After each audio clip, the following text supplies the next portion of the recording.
Morning. How we doing? My name is John. I'm one of the pastors here at First Free, and you can probably hear this.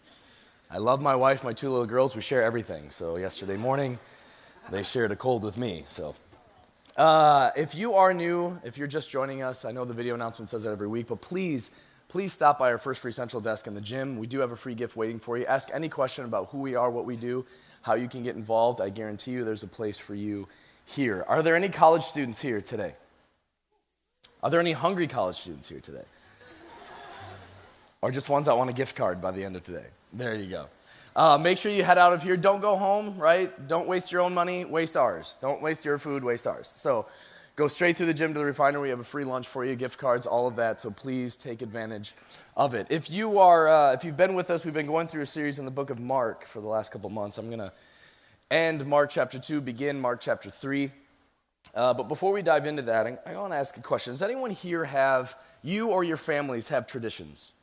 Like things that you do every year, maybe doing it, yeah? Anyone just consider yourself, I like the traditions, I'm a traditional type person. Yeah, that's me, almost to a fault for me.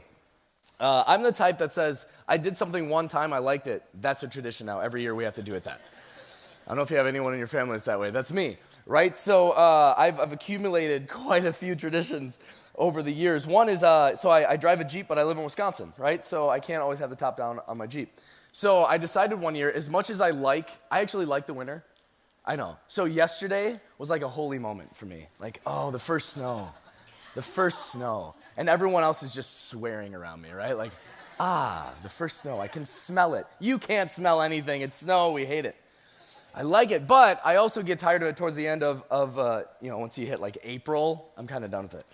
So I started this thing one year. I was watching the little temperature gauge on the dash of my Jeep when I first got it, and it hit 50. And I don't know why 50 was the number, but for me, 50 was like warm. 50 is not warm, right? Like 50 is not warm, but when you've gone through the whole winter, 50 is warm. So once it hit 50, I decided I'm taking the top off. So I took the top off. I still have like my stocking hat on, right? And maybe even gloves, but the top is off because it's 50, right? Now, every year since then, if it hits 50, I have to take the top off. There was actually one year I was driving down the road and I was watching it. It went from 49 to 50. I pulled over, got out of my car, took the top off, and kept driving. Why? Because it's a tradition. That's what I do.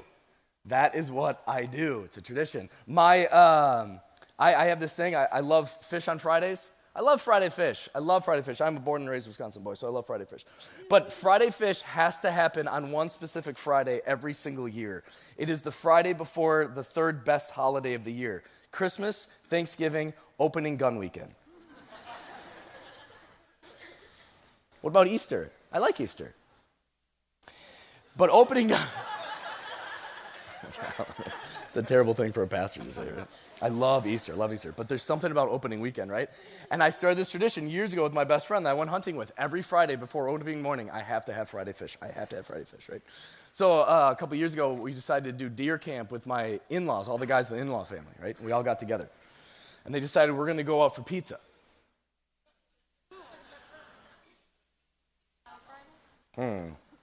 So we went for pizza. It was so great. Like, all the guys are together. My father-in-law is so generous. He's probably watching now. Love you, dude. I really love you. He's like, I'm buying. So he bought pizza for everyone. And it's really good pizza. I'm just sitting there, and I was having this moral, ethical, legal conflict happening inside my heart. Something isn't right. This is not how this is supposed to be, right? So I quietly excused myself. I was like, I'll just bear.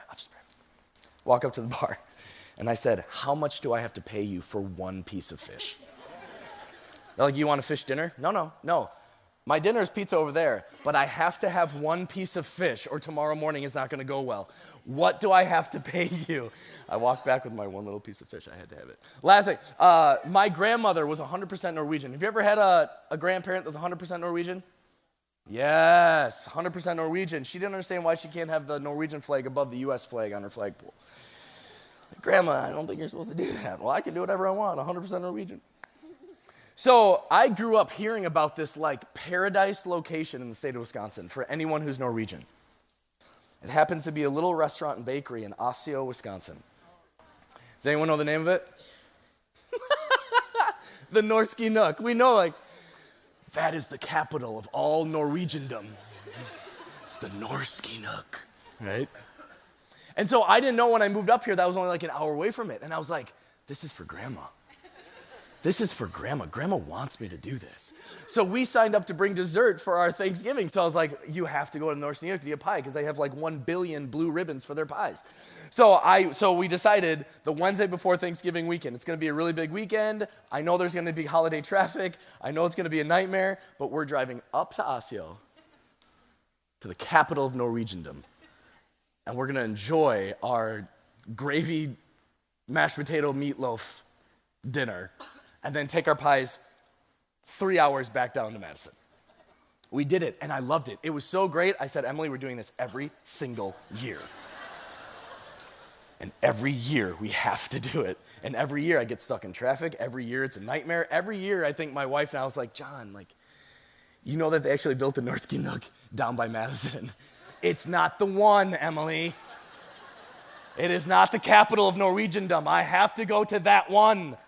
And I will suffer through traffic. I will get caught, but I will get my pie because I am Norwegian.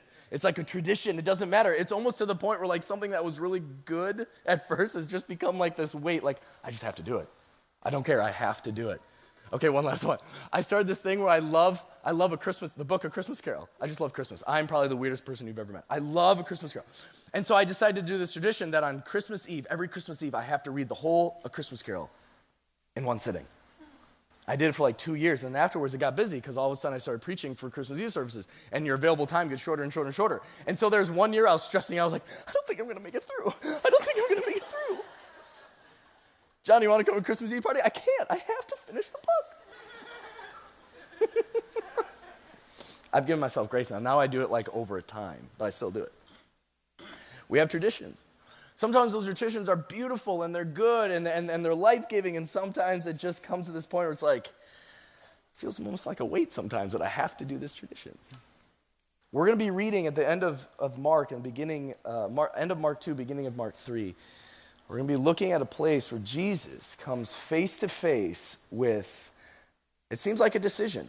If we read through it, and you might think differently, but I see it as like a decision. Like, he has to choose between sincere, good, beautiful traditions and a real life person standing in front of him.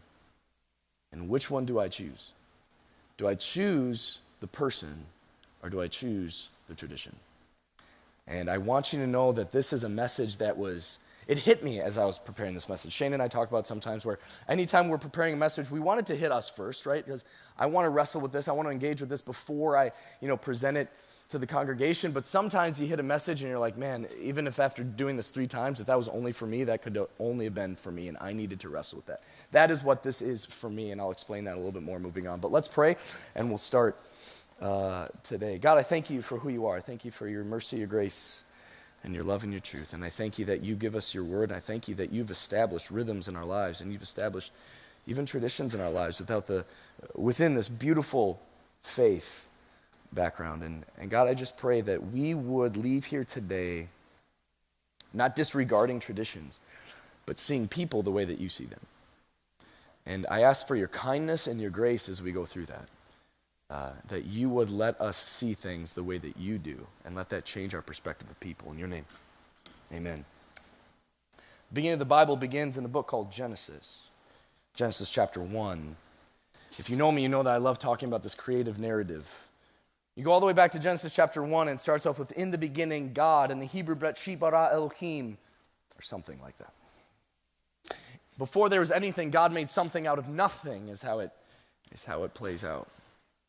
And so the idea that we're given is that it says, in the beginning God created the heavens and the earth was formless and void, and there was water covering the surface, and the spirit of the water covered the surface of the deep. And that's like the imagery that we have. Well, why is there still water? Well, in the ancient Near Eastern world, water was everything. All life revolved around water. So it's not surprising to me that they still involved water as a source of everything, but it seems like God is coming up to this blank canvas, and then it was formless and void, dark and chaotic. The Spirit was hovering over the surface of the deep, and then it says that God, purely out of his imagination, without anything as an inspiration, he begins speaking.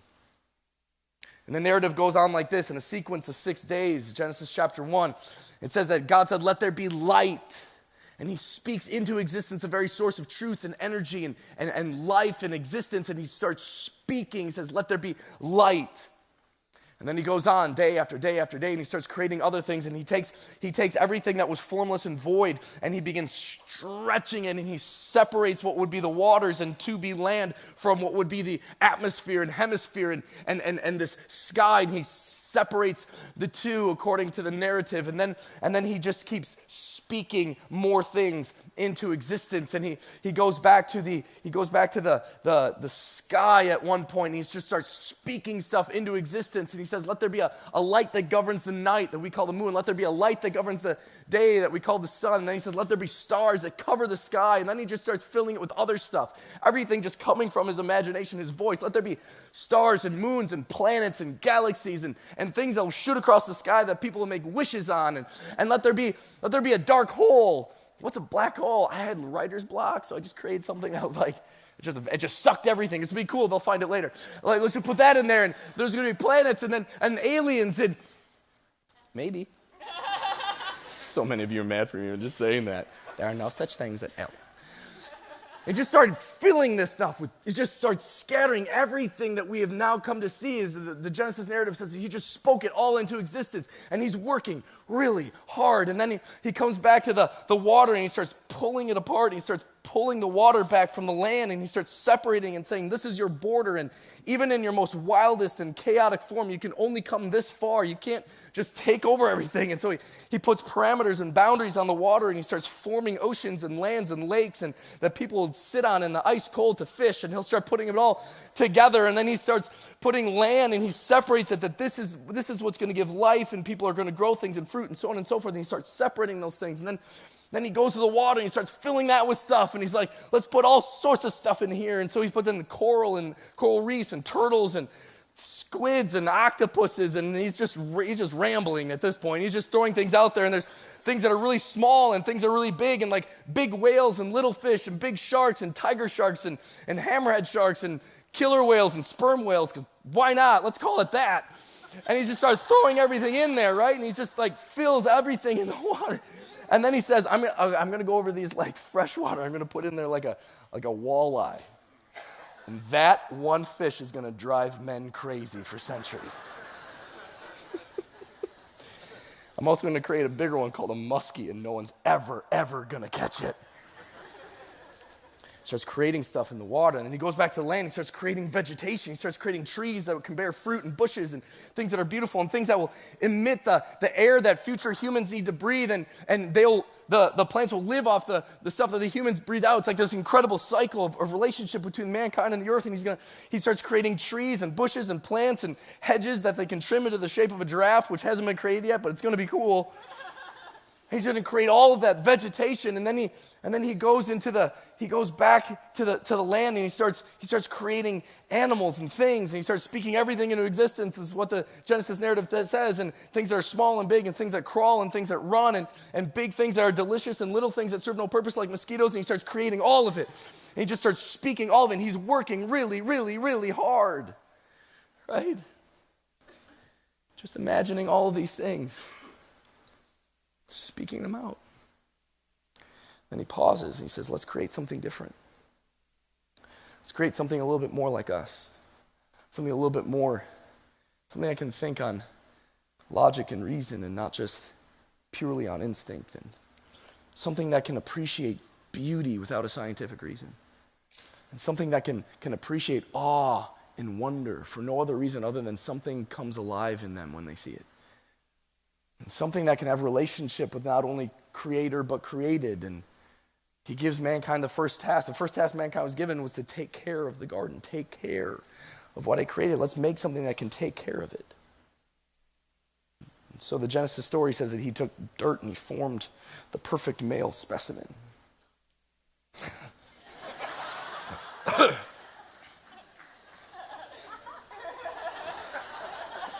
Whoever was clapping, I love you. Just creates it, and then he just breathes life into it, and this human comes alive, and there's a man, there's just a dude walking around with animals. That's what it says. There's a dude, right? God says it's good. It's not great. It's not great, but it's good. It's good. It's a good start.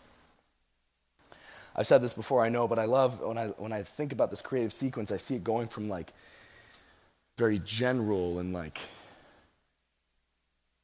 becoming more and more detailed and complex and complicated, as if everything that was created one right after another was on this train, that everything was becoming a little bit more intricate, a little bit more detailed, a little more complicated, a little more complex.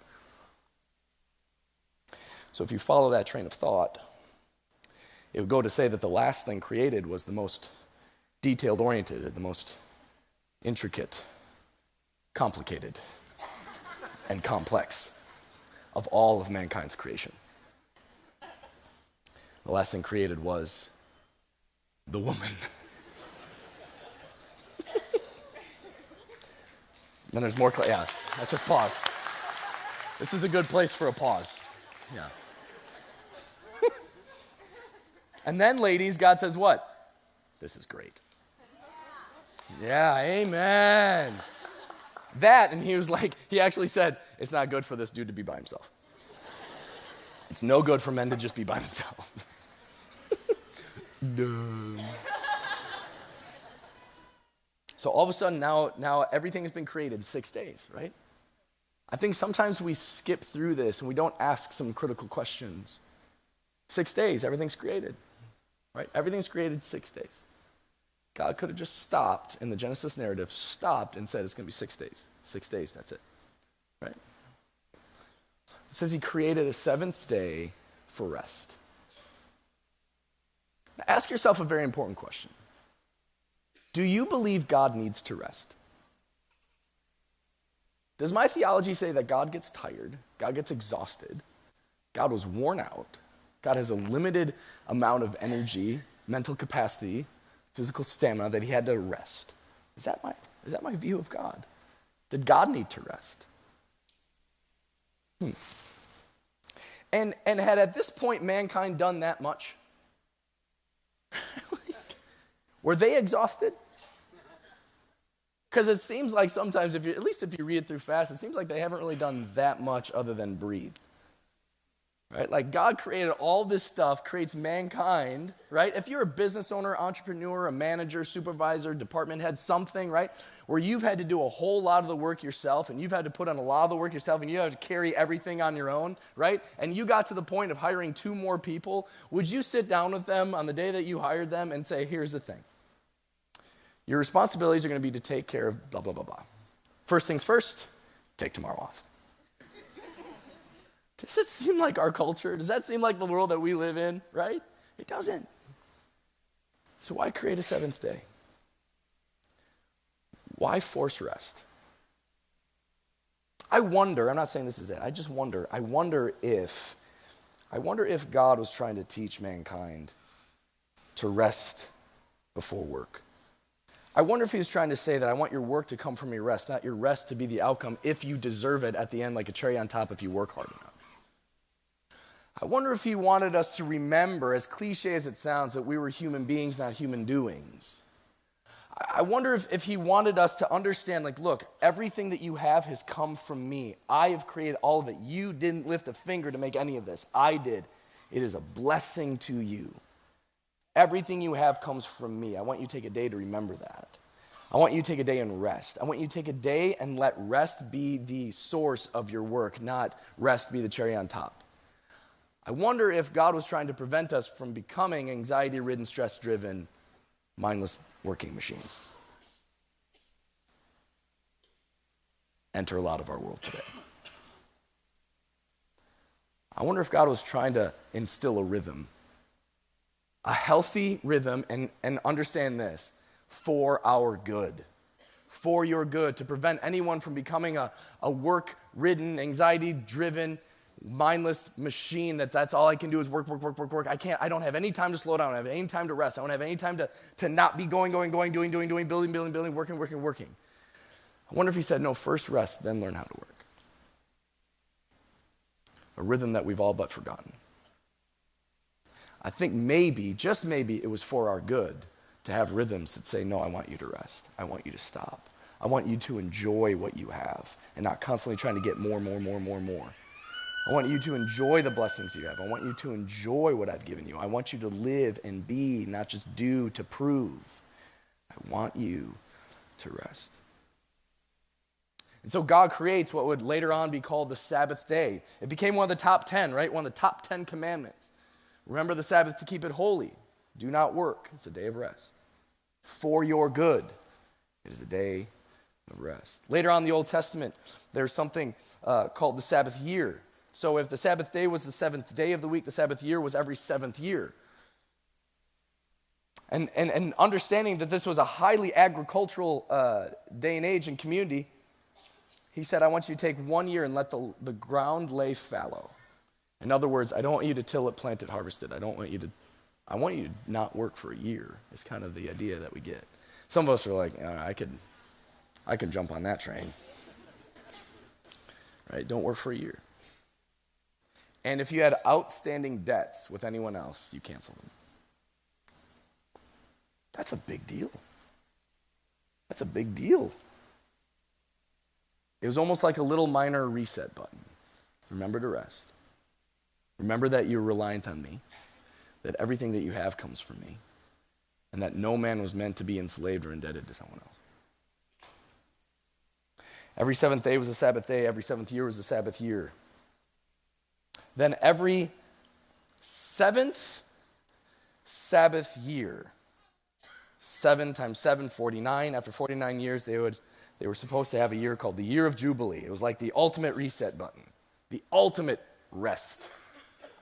Let the land lay fallow, cancel debts. If anyone was leasing land from anyone else, all land went back to original owners, right? No matter who was leasing, renting, using, all land went to original owners. And all indentured servants and slaves were freed. It was a giant reset button. Remember that you are not anxiety-ridden, stress-driven, mindless working machines. Remember that you are not meant to be indebted or enslaved to anyone. Remember that you are a human being, not just a human doing. Remember that everything you have is because I have given it to you and I have blessed you with it. Remember that. Take time to separate yourself.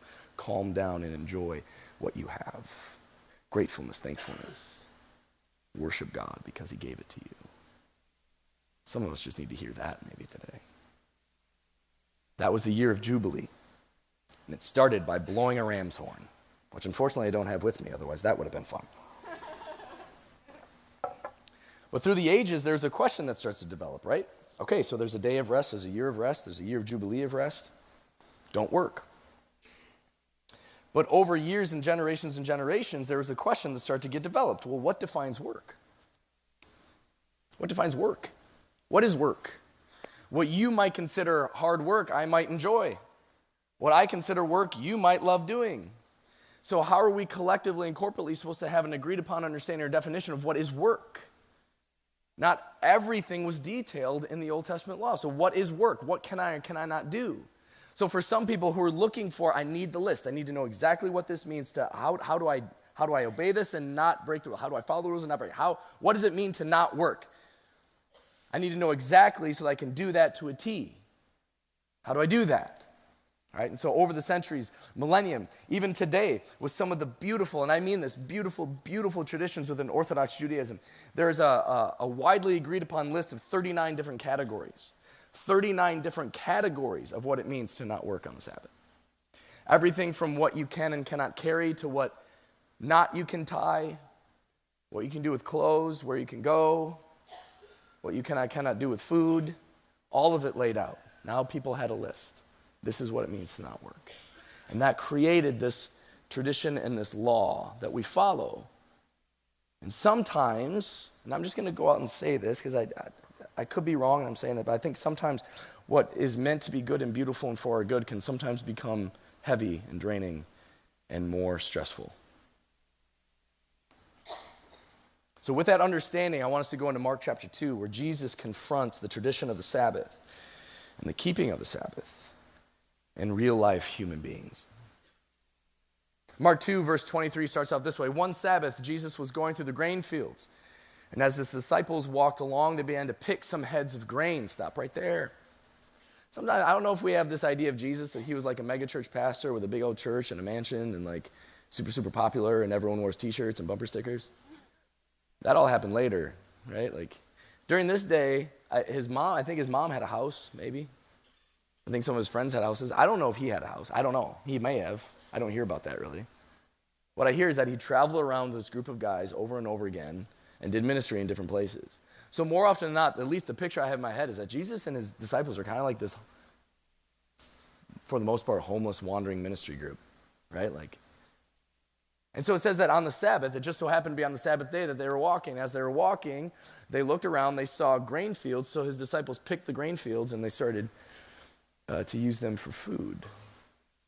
The Pharisees questioned Jesus and said, look, why are they doing what is unlawful on the Sabbath? Stop right there. Was it illegal for them to take grain from someone else? No.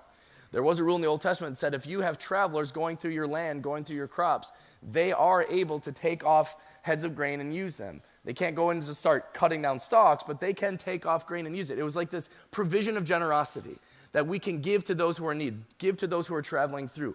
Be generous with others who are coming through your land. Let them pluck it off and consider it theirs, right? So it wasn't illegal for them to pluck that off of someone else's field. What they were upset was the day in which they were doing it. And so according to the Pharisees, you are breaking the law. You're breaking the tradition. You're breaking the custom norm of what we do. You do not pluck the heads of grain. And so Jesus answered them. They say, why are you letting them do what is unlawful on the Sabbath? So Jesus answered, have you never read what David did when he and his companions were hungry and in need? In the days of Abiathar the high priest, he entered the house of God and ate the consecrated bread, which is lawful only for priests to eat. So Jesus answers by comparing himself and their situation with someone as highly prestigious as King David within the Judaistic world. So he says, don't you know what David did? I can't go into the whole story. You can find it in 1 Samuel 21, I think it was, 1 Samuel 21. And David at this point, he's already been, if you're like, who's David? Have you ever heard of David and Goliath, same dude, just a different time? So David, right, he's already been chosen and anointed to be the next king of Israel. But Saul, the actual king, is still on the throne. So that's conflict a little bit. What we learn throughout the story is that Saul also has some like insecurities and pride issues, I think, at some point. So it's difficult for him to know that there's this David who's already chosen to be the next king and so on and so forth. There's conflict that's happening. And to make it worse, people are starting to recognize David as a pretty decent leader. So like, well, David's actually pretty good. David's a really good warrior. David's a good general. David's a good fighter. David's a good leader. And they even came up with songs about it to make it worse for Saul, right? They came up with songs about how Saul killed his thousands, but David kills his tens of thousands. Now, if you're already having some insecurity and pride issues about who your successor is going to be, that doesn't make anything easier, right? That just makes you a little bit more like, ugh. And then you walk through the town and people are like, Saul has killed his thousands, but David his tens of thousands. Should write that down, put that on an album. Like that's it, right? Like you're going to hear that and you're like, I don't. So all of a sudden this like anger, this animosity, this tension starts to grow between the two, right? To the point where shortly after this, like David is running for his life from Saul. And David has his small band of brothers, his group of men, right?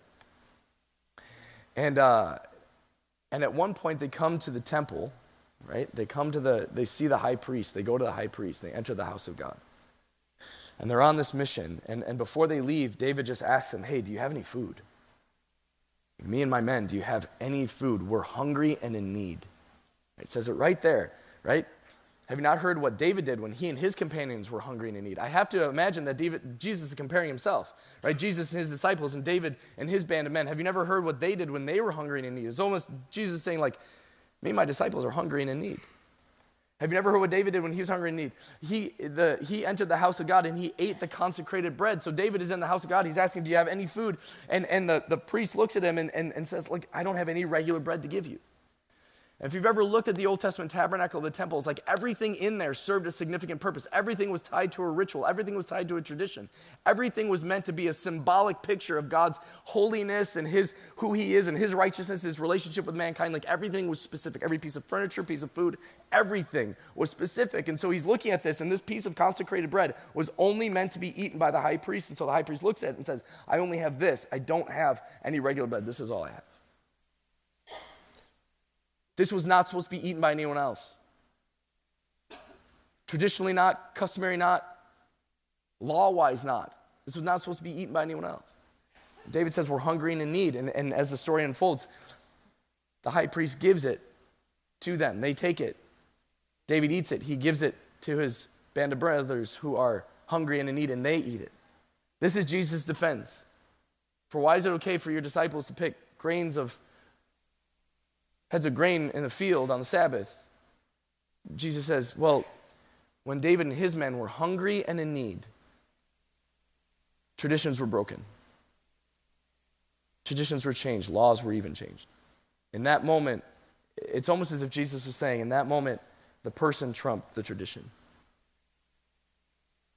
Jesus goes on to say this: the Sabbath was made for man, not man for the Sabbath. It's a powerful statement. Remember what we said, God didn't have to he didn't have to create a seventh day for rest.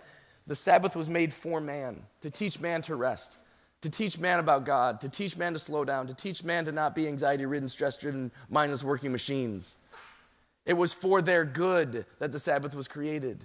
Jesus is saying you're missing the point. Sometimes we can get so lost in the traditions and the ways and the functions and the customs that we're in, rituals that we're so used to, that we can miss the point and the person inside of it. Jesus is saying, look, he's saying that the Sabbath was made for man, not man for the Sabbath. So the Sabbath is so important. I don't think he's saying the rituals aren't important, traditions aren't important. I think he's saying, like, man, though, wasn't made for it. The Sabbath was made to bless man. Almost as if mankind and the needs of mankind were almost over the Sabbath. But then Jesus goes on to say, and so the Son of Man, he's calling himself almost like the chief of men. The Son of Man is Lord even of the Sabbath. So if the Sabbath was made for man, not man for the Sabbath, and I am the chief of all men, he's saying, like, I'm the chief of the Sabbath, and I am not offended by what they did. And if I'm not offended by what they did, why are you offended by what they did? But for some of us, that's like that irks us. If we are strong in tradition and strong on custom and strong on the way that things are supposed to go, and if we identify with the more like there's a right and a wrong, and you do this and you don't do that, like that's, I'll get into it a little bit, but that's me, like that's my person. Like there's a right way and then there's everyone else's way.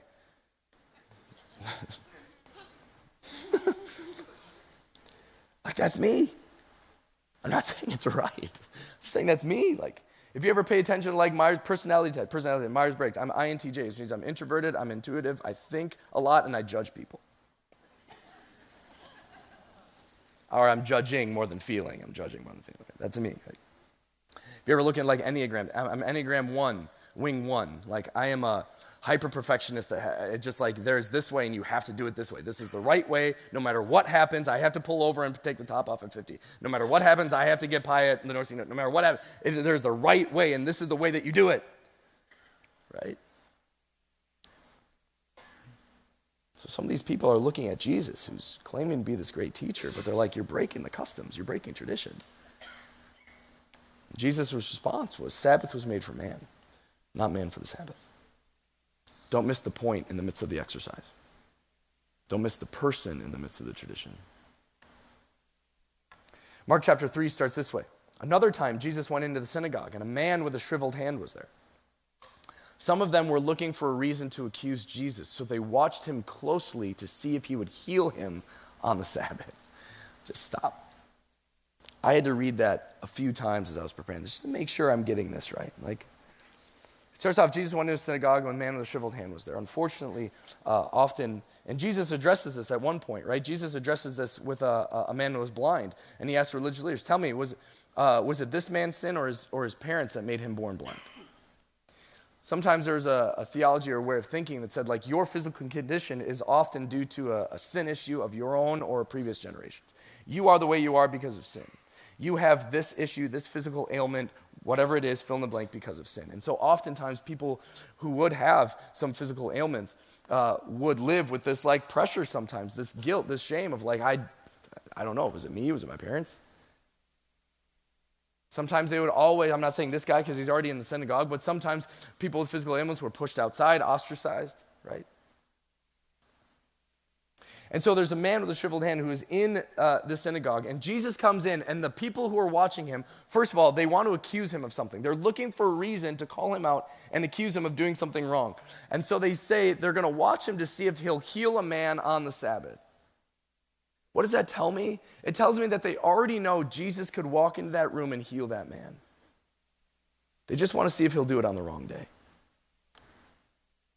I know Jesus can heal him. I know Jesus can transform him. I know Jesus can change the trajectory of his life, maybe open up opportunities that he may not have because of his hand, maybe open up doors, maybe break off this cultural guilt and shame for the way that his life is, maybe break some of that off. I know that this Jesus can do that. I just want to see if he'll do it on the wrong day and break our culture and break our norms and break our traditions.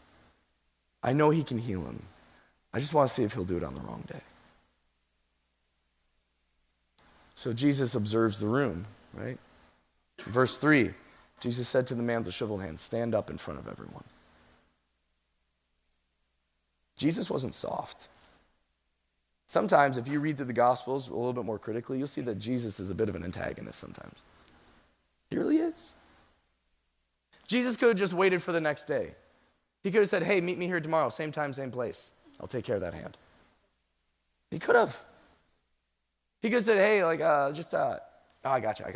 Let's just do it a different time. He could have. Instead, he read the room. He sees a man who is, to use the words of his David story, hungry and in need. He sees a man with a physical ailment, maybe someone who's been living under years of guilt and shame because of something that was not his fault whatsoever. Maybe losing out on opportunities, maybe lessening the opportunities he could have or open doors that he would have for what his life could be. And now Jesus, it would seem, is making a spectacle of him. I want you to stand up here in front of everyone. I just want to fly under the radar. I don't want to be the center of attention. I just want to be here. I just came to the synagogue today. Don't make me stand in front of everyone. But maybe a part of him was like, I have heard about Jesus. Maybe he could heal. So Jesus has the guy stand right there in front of everyone. See, this is no longer just a hypothetical theological banter argument about, well, what would you do if, or what if there was a person that fill in the blank? Well, what if you did have to choose between a person and tradition?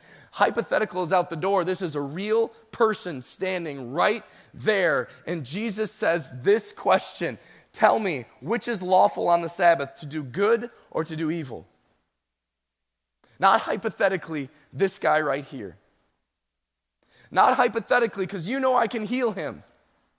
You know I can transform his life. You know I can change him. You know I can change the trajectory of his life. You know I can do it. This isn't hypothetical anymore. A real person just walked in your doors and they're standing right there. But that person sometimes goes against what your traditions say, your customs say. He's standing right here. You tell me out loud which is better to do on the Sabbath, good or evil. Tell me, tell him. Tell him if it's better to do good on this day, to heal him, transform him. Or if you know that I can heal him and I don't do it, is that good or is that evil? It's a real person now. Is it good for me to heal him and violate the traditions and the laws of this day? Or is it good for me to turn him aside and say, I can't do this today, I have to observe this? Is it evil if you know that I can do it and I choose not to? Which is better for me to do? He's standing right here. I can't imagine just being that dude. I don't know what's going to happen. I kind of just want to sit down. And I feel like I'm a pawn in two people's argument. This is kind of terrible. Jesus just waits. You say it out loud. Which one? Is it better to do good or evil on the Sabbath? To give life and save life or to kill? Standing right here. Not hypothetical. It's not an argument. It's not a discussion amongst other people. It's real flesh and blood. And you need to choose what's more important, the person or this day. It says that they remained silent. They didn't answer him. I don't know why. Maybe they didn't answer him because they thought maybe he was right. Maybe they didn't answer because they felt caught. Maybe they didn't answer to save face. Maybe they didn't answer because they didn't care. They just wanted to see what he was going to do on that day. I don't know, but they remained silent. Jesus looked around at them in anger. Jesus is mad, right? If your picture of Jesus, that he's just happy all the time, go lucky, give you a hug. Nice. And you get fish, and you get fish, and you get bread, and you get bread. Jesus is angry. and he's deeply distressed at their stubborn hearts. Why is he angry? Why would he be angry? They're doing things just the way they're supposed to. They're doing the right things at the right times in the right ways. They're following all the customary norms. They're doing all the cultural rites. They're doing all the traditions. They're keeping all the laws. Why is he mad? Because this wasn't a hypothetical. This was a person standing right there. And they missed the person and saw the tradition. So Jesus, distressed at their stubborn hearts, he said to the man, "Stretch out your hand." I have no idea what that looks like. I have no idea what it looks like for a man with what's described as a shriveled hand to stretch out his hand, or the amount of faith it takes for him to do that. But he does it. It says he stretched out his hand, and his hand was completely restored. How would you react? If you're in that room, how would you react? If you were the one that was asked the question and you remain silent, how do you react? Like, is there a part of you that's like, oh, right? Like, what did I just see? Did you see this? I can't believe she said it. Is it just like that? Are you just like mesmerized by what you just saw, that everything else just kind of gets wiped away and you're just like, I can't believe that just happened, right? Is there a part of us, if we put ourselves in that story, is there a part of us that's like thinking like, oh man, I get it. Of course Jesus wants to heal him. Of course Jesus wants to transform. Of course Jesus wants to change the trajectory of that guy's life. Of course he cares about the person. I get it. I get it now. He cares about the people. It was about the people. It was about for their good. This was good. This is what it means to do good on the Sabbath. I get it. Oh, I was wrong. And maybe some of us would think that way. Maybe not. Verse 6 says, the Pharisees went out and began to plot with the Herodians how they might kill Jesus. Herodians were, a lot of that was Greek Judaism. The reaction instead was, yeah, it's good and great. You did it on the wrong day. But he healed a guy, like he transformed a guy. He changed the trajectory of someone's life. He broke off maybe years and years of guilt and shame about what his theology had told. Like he broke all that off. Now this guy has like a clear path and a different life. He was changed and transformed. But he broke it. That's not how we do things. That is not how we do things. We have a way that we do it, and that is not it. Sometimes we can miss the good.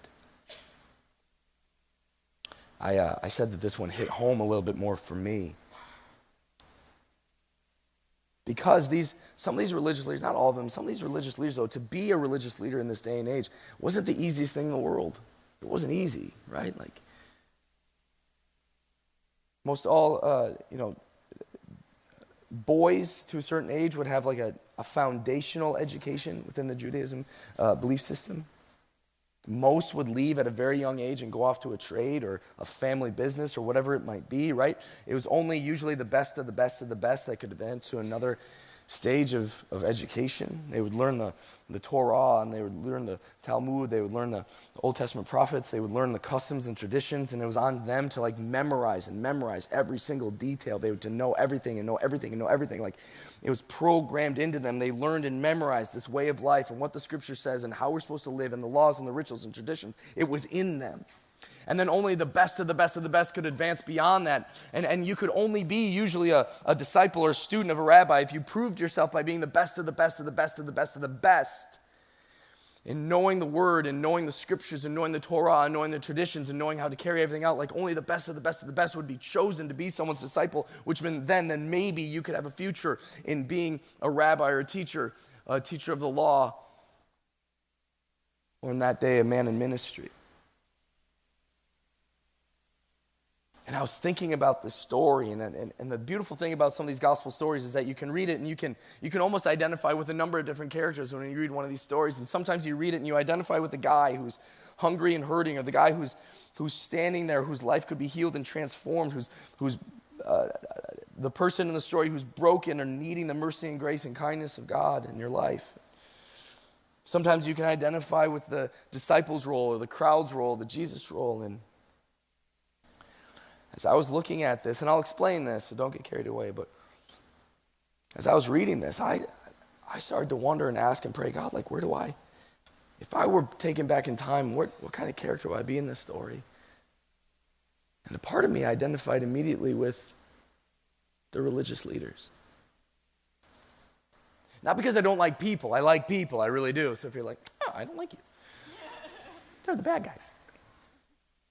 Over the last 5 or 10 years, I've had so much just like sincere sympathy and grace and like almost understanding with the religious leaders, because I think a lot of what they do comes from sincerity. I really believe that. I think a lot of what they've done and who they are, even in these Jesus interactions, comes from a place of sincerity, of their faith being questioned, and them coming from this background of like being trained to believe and memorize and program to think and do and things a certain way. Like, this is how we do it. This is what our culture tells us. This is what our norms tell us. This is what the law tells us. This is what Scripture tells us. This is what we're supposed to do.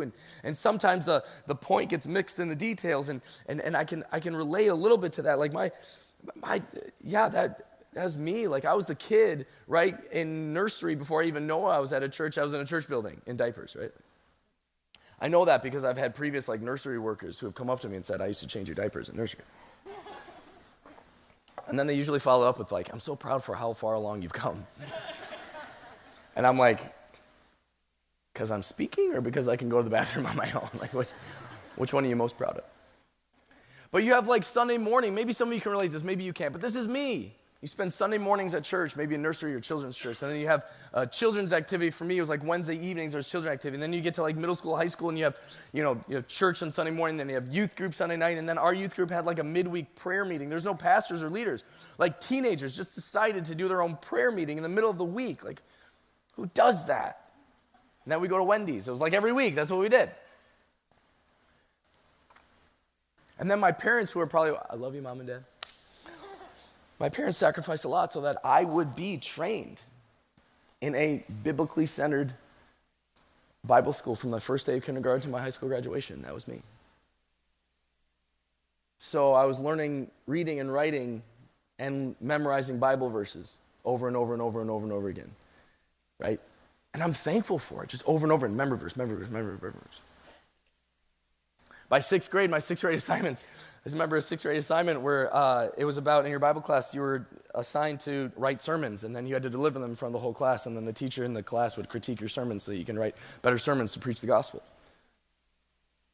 I'm grateful for that. That's what I do now. Right? By eighth grade, like our eighth grade Bible assignments, they had to memorize the entire book of James. And at the end of the year, you sat down with another student, looked them right in their eyeballs, and you had to recite every single word of the book of James. And every word that you got off, they checked off for a point off your final grade, right? James, the servant of God, the Lord Jesus Christ, the 12 tribes scattered among the nations, greetings. Consider it pure joy, my brothers, whenever you face trials of many kinds, because you know the testing of your faith develops perseverance, and so on. Thank you, Mr. Palmer. In high school, you're learning, Christian theology, church history, church doctrine, how to tear about the Bible, memorizing entire books, and then on top of all that, world religion. So not only do you have to know everything about your own faith, you need to know everything about everyone else's, so you can know how you're right and they're wrong, and this and that and the other thing, and how you can debate and prove what you think, and it's all being wrapped up in this idea, and I'm so thankful for it, but I get it, so wrapped up in this idea of there's a right way and there's a wrong way, there's a this thing and that thing, and this interpretation, that interpretation, and it's all in there, and there's the sacred and the secular, and you separate yourself off, and the more separated you can get and make your own little Christian nucleus, the better, and so that you're not tainted by the diseases of the world, and there's this idea just in your head. And so when I read these scriptures and I read these stories, I sat there this week and I was like, oh my goodness, I get it. I get why it would be difficult for a man to stand up and say, I'm going to break all cultural, traditional, and even legal, for them, the religious legal code. For a person standing right here, that is not how you do it. That is not what you do. It's almost as Jesus saying, don't miss the point. The point is people. I don't think Jesus ever went out of his way to say, forget the traditions, forget the rules, forget all that. I don't think he said that. In fact, he even said, unless your righteousness surpasses that of the Pharisees, you'll never enter the kingdom of heaven. I don't think he threw all tradition out the door. I don't think he threw it all out the door. I think he was making a very specific point. People matter. People matter. I wrestled with that, and I came across a story, a familiar story from the book of Luke.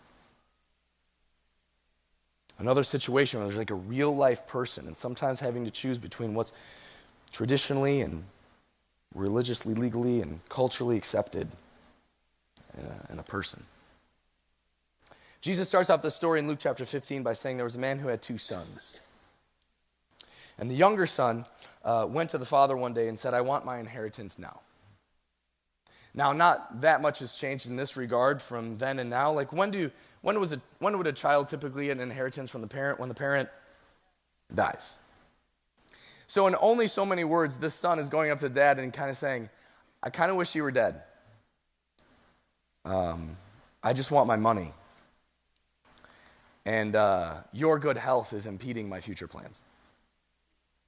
So can you just give me my money now? I don't really want to live in this house anymore. I don't want to live with you. I don't want to live with, as long as you're under this house, these rules. I'm done with that. If you can just give my money, I'm going to go. Culturally, this was a huge insult, right? In fact, some would even say that culturally, that father had every right to just ostracize that son, cut him off. The father does it, though. The father gives him his inheritance. And it says that he divided his wealth between the younger son and the older son. He split his wealth and he gave them their inheritance. We're not told all the details, right? But the younger son just says, like, he just takes off, right? We don't know all the details. It just said that he wasted everything on wild living. Fill in the blank. I don't know what that means, right? Wild for one person is tame for someone else, right? For some person, wild is, unlimited pizza rolls on their couch with video games. I am, woo! Stop me now. But it says that he wasted everything on wild living. Threw it all away. He didn't invest it, didn't work it, just, and then he hits this rock bottom point. And he's working on a pig farm, which is culturally and traditionally, you don't do that, right? So he's standing there in this pig farm and he starts having this idea. I got nothing. I have wasted everything. I have lost who I am, lost my identity, I have nothing going for me. Maybe feeling a little broken, maybe just feeling a little like ashamed, disgraced. And this idea that pops into his head is, man, like even like the servants who work for my dad have a better life than this. So maybe I can just go back to my dad's house. Not be a son. Maybe I can just be a servant. Maybe I can just be a slave there. So he starts rehearsing this speech. If I was standing in front of my dad, I would say, Dad, I've sinned against you and heaven. I don't deserve to be your son, but I'll just be a servant and a slave. And I won't live in the main house. I can live in the servant quarters, and no one needs to know that I'm your son. I'll just be a servant. I won't call you dad, and you don't have to call me champ. And it's as if that whole life never existed. I'll just work here, and I'll just fly under the radar. So he starts his journey home. I imagine he's like reciting the speech over and over again in his head, like, Dad, I've sinned against you in heaven. I don't need to be your son. I can just be a servant. Everybody. It says that while he was still a long way off, the father saw him. Maybe it was just in passing, or maybe the father made a regular habit of looking to see if his son was going to come back.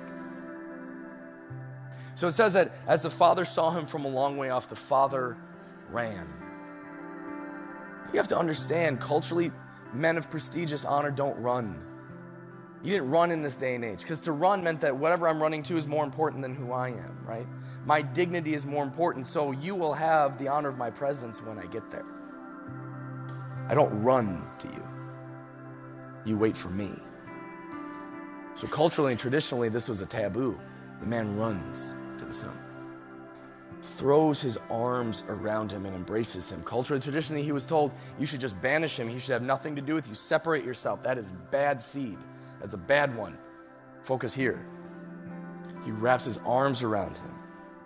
The son goes into his little monologue, right? I imagine he's like, Sir, I've sinned against you and against heaven. I don't deserve to be your son. Can you please let me be a servant and a slave? And the dad just cuts him off, like, just be quiet. Instead, he yells over to the workers in his house, and he says, bring the best robe, the finest robe that we have. There's a good chance that this wasn't even like the son's robe, that this wasn't the dad's robe. This could have been just like one piece of clothing set apart for anyone who was a prestigious guest. Bring the finest robe and bring it here. Traditionally, culturally, is a taboo thing. And bring the family ring. Bring a ring and put it on his finger. He says, take shoes and put it on his feet. One of the biggest distinguishing factors between a servant and a family member or someone upon the state in this day and age was who had shoes. Everything he's doing goes against tradition. Everything he's doing goes against cultural norms. Everything he's doing goes against the way that something is supposed to be.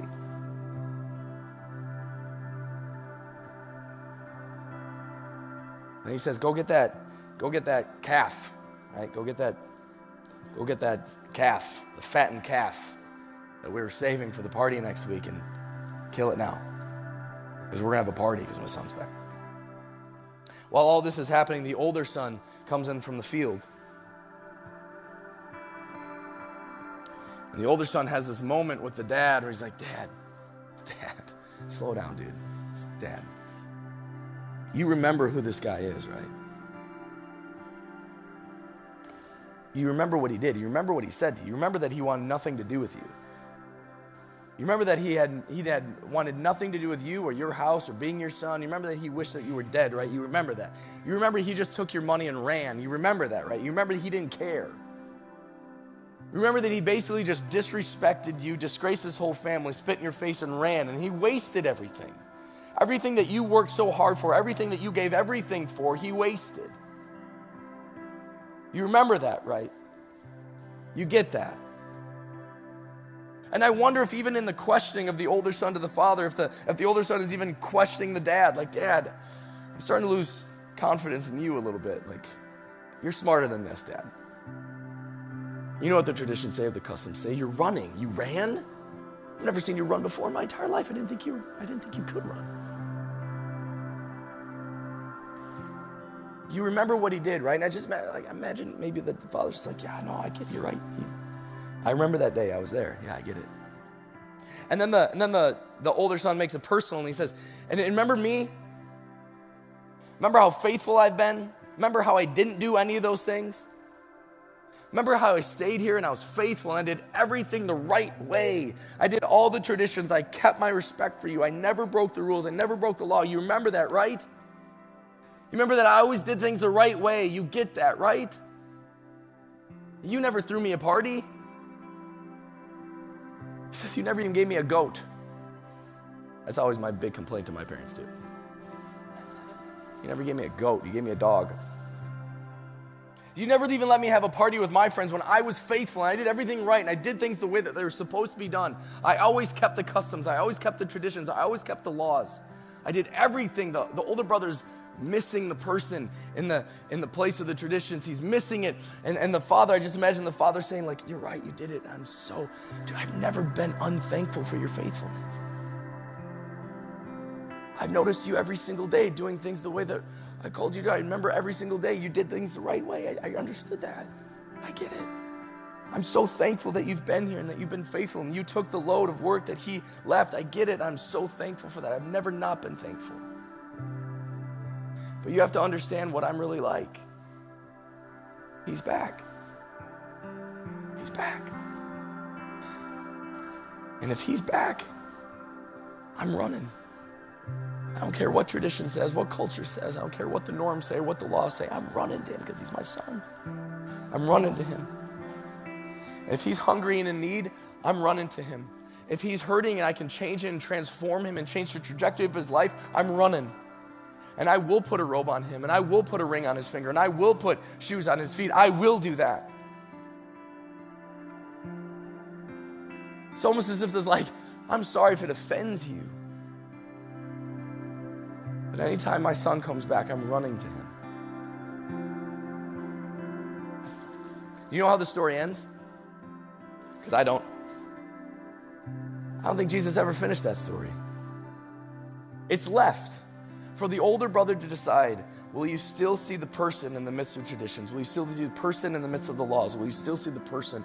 It's not a hypothetical theological situation anymore. It's a real person standing here. And sometimes we can get so tied up, and sometimes it's so sincere, and I really mean that because I'm talking about myself. It's so sincere that I was always told this is the way it's supposed to be, and sometimes we surround ourselves with like-minded people who say this is the way it's supposed to be, and this is who we associate with, and this is who we're not, and this is how we do church, and this is how we do worship, this is how we do sermons, this is what I do with building, this is how we do this is how we do this is how we do it. And maybe we all come from traditions of people who say this is how you do it. But then you find yourselves in a big hodgepodge mess like First Free Church, of all different people coming from different places that all said this is how you do it. And maybe sometimes we get lost, and sometimes we forget the real practical person who walks in these doors. And I wonder if just maybe if Jesus is saying, if they're hungry and needy, if I can change them and heal them and transform them, and you know I can do it. You know I can heal them and change them and transform them. If they come to me hungry and needy, or if one of my sons or daughters comes back home, I'm going to run every single time. And my prayer at the end of this, and I hope it's a prayer of all of us, is that in the midst of some of the most beautiful and good traditions and ways of faith that have been going on for centuries and millennia, as good as those things are, I hope I am never offended by the grace and forgiveness of God running to someone who comes through these doors, regardless of what they look like, where they come from, what their background is, what their lifestyle is, what they're struggling with. I hope I never fail to be right behind the Father as he runs to them. He didn't finish the story because it's us. The older brother gets to finish the story. Will we go in the tent and celebrate the brother or sister who comes home? Or will we be offended at our Father's grace and mercy and kindness? Would you stand? We have a midweek meeting. I'm sorry, I had 1 minute over. We have a midweek meeting when we do all the service plan and how things are going to go and who's doing what and everything. And I just said, how can we live this out? How can we be real about this? Not just give a good speech and then leave, but how can we be real about this? And if you walk through the gym, you may have seen a table for this, but if you have a bulletin, it's the Adult and Teen Challenge of Western Wisconsin. You may have seen it in the news. They recently have put a communal living in La Crosse for women specifically who are coming out of chemical addictions and other life-controlling problems. These are women who have been living through the meth and heroin epidemic. These are women who are coming through drug addiction and other chemical dependencies. These are women whose marriages and lives and families have been destroyed, and they're coming here for help. In the past, I've talked to sincere people, and sometimes the question is, well, but are they going to get saved? I don't know if they're going to get saved, but they're going to get help. I don't know if they're going to get saved, but they're going to get help. And a woman whose life has been just stolen because of an addiction is going to have people who come alongside them and help them. October 27th, this is real, right? Oh, it's right there. October 27th, from noon until, I'm like trying to have you read this, right? Like, if you pay really attention, I highlight it. Sunday, October 27th, from noon to 4 o'clock, they're having their open house as a way to welcome this program into the community. I can tell you with confidence, so many of us on the staff are all about this. And so this is my challenge to all of us. Go out there and overwhelm that table. If we're to be people that say, if it's a real person, it's a real person standing here, and it doesn't matter what our traditions have said or our cultures have said, it doesn't matter what our sacred and secular have said, it doesn't matter. It's a real human being created in the image of God, filled with the breath of God, resembling the image of God in the flesh, who is hurting and in need. Overwhelm that table if that stands out to you. Let's go here. Let's have 2,000 people go to this open house, overwhelm them, right? And say, I don't care who you are or where you're coming from. I just got your back. I'm believing in you. You can fight this fight. And as a community of people, of brothers and sisters, we're going to stand right alongside of you. That to me is real. That's practical. No strings attached. Well, what do you want from me? I don't want anything. I'm going to believe in you. I'm not asking for anything in return. because it's a real person. It's not hypothetical anymore. Sometimes the world is changing, even cultures are changing, churches are changing. The question we have to ask ourselves is, am I going to miss the person in the midst of it? I hope I never do. Let's pray. God, I thank you for who you are, your mercy, your grace, your love, and your truth. I pray that through your kindness, we'd be able to wrestle through this. Break down some of those programming things in our head that says, this is how you do church, this is how you do worship, this is how you do community, this is how Christians live, this is who you hang out with, this is who you don't hang out with, this is taboo, this isn't. And let us see the person standing in the middle of the room. I know you can heal. I know you can transform. I know you can change. Every human being created in the image of God. Let us see the person in the midst of the exercises. Give us grace to do this, and let us change this community around us. In your name, amen. Thank you all.